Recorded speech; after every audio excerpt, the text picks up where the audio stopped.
Care and care homeopathy clinic को आपण मानक स्वागत। आज आलोचना करिबा गैस्ट्रेटाइटिस विषय बा आमे जहाकू गैस्ट्रिक बोली कही थाउ। पाकस्थली भितर थिबा म्यूकस मेम्ब्रेन माने जे गुड़िक नरम मांस ता देहरे प्रदाह हेबाकू आमे गैस्ट्रेटाइटिस बोली कही थाउ। कौनसी कारणवशत पाकस्थली गैस्ट्रिक जूस जहाँ हमको हजम करिबारे सहाय्य करे ताहा क्षरण हो न पारले खाद्य पदार्थ जेतिकी परिपक्व होबा कथा न हेई पाकस्थली जमाट बांधी रहिले सेगुड़िक पची जाए एवं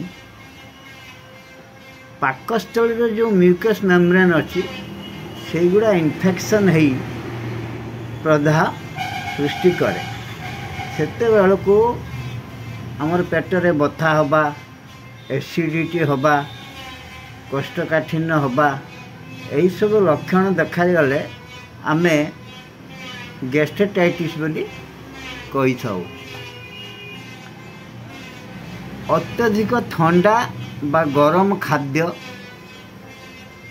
अधिक चर्बी युक्त खाद्य दूध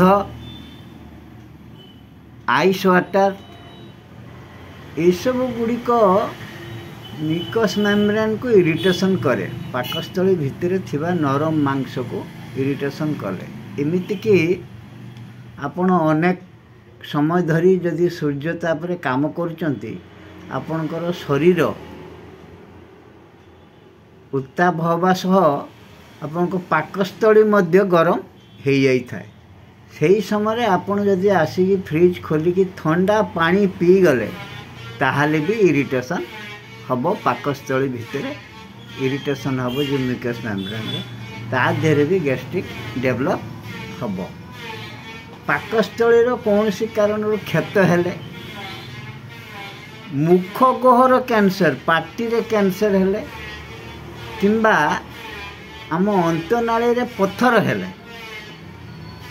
पाकस्थली को व्यापी थाए। पित्त ज्वर रे प्रचुर परिमाण रे पित्त रस निस्सरण जो टाइफॉइड बसंत निमोनिया प्रभृति केतक रोग रे परिणाम स्वरूप आमको मध्य गैस्ट्रिक थाए।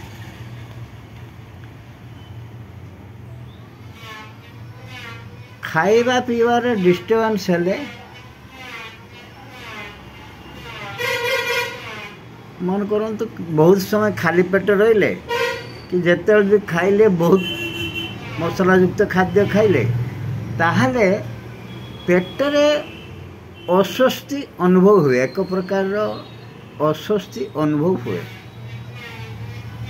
तापर वेदना हुए पेटरे बथा करे ऊपर पेट तल पेट बथा करे बेले बेले बेक पछपटे मध्य दुई कांध मझी जगार मध्य बथा करे घन घन उग्र प्रकृतिर वेदना मध्य हुए मुहरु दुर्गंध बाहरे अल्प अल्प ज्वर रहे प्रचुर परिमाण रे भोक ही पारे किंबा भोक न ही भी पारे। रोगी अस्वस्ति अनुभव करे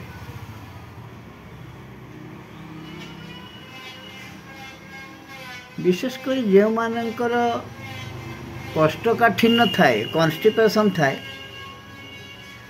से मान को ये रोग देखा जाए।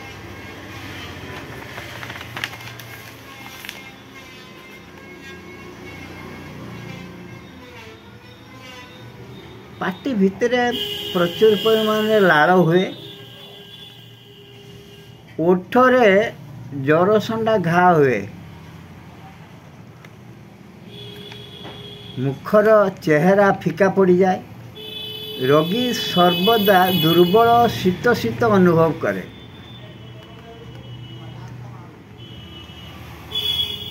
ମୁଣ୍ଡ ବ୍ୟଥା ମଧ୍ୟ ହେଇଥାଏ, ମୁଣ୍ଡ ବୁଲେଇଥାଏ।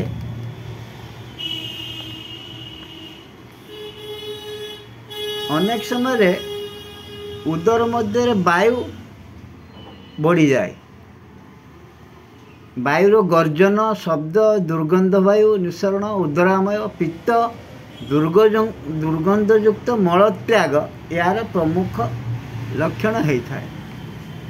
ଏହିସବୁ ରୋଗରେ ବିଶେଷ ଧ୍ୟାନ ଦେବା ଦରକାର। ଖାଲି ପେଟ ନ ରହିବା। ବହୁତ ସମୟ ଧରି ଖାଲି ପେଟ ରହିଲେ ଏହି ରୋଗ ବ୍ୟାପିଥାଏ।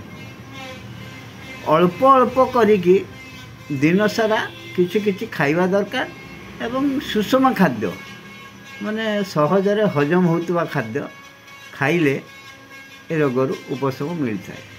ଆମ ହୋମିଓପାଥିକରେ ଲକ୍ଷଣ ଅନୁସାରେ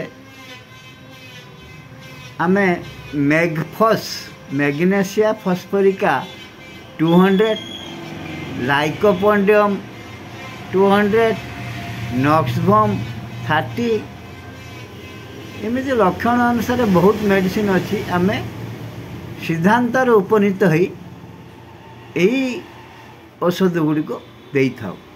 ଧନ୍ୟବାଦ।